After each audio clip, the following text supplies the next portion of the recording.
田埂间的悠游，每一口呼吸都像是一场心灵 SPA。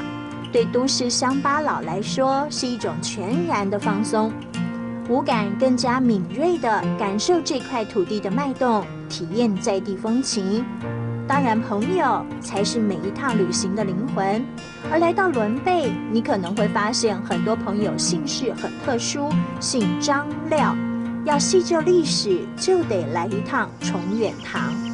娘娘出面痛哈，我娘娘哈，哎，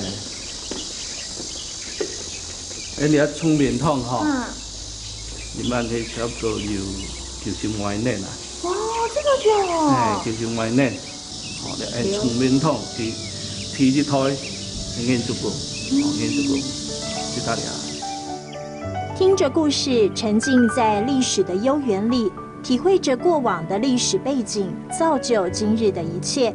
像被列为台湾3大祠堂之一的崇远堂，是早期赵安克、张廖家族为凝聚宗亲团结所建的宗祠。赵安克最具代表性的历史建筑，更是赵安克对先人慎终追远的象征。也是柯焕章。柯焕章，哦，那真有名哦，真有名，就发车哦，780年了哦。哇，那颜色还这么丰富哎。系啊，你们印吼，无法度发到颁奖。哇，今天好幸运哦，可以接近这个董梯跟闪迪古迹。对。对呀，好棒哦！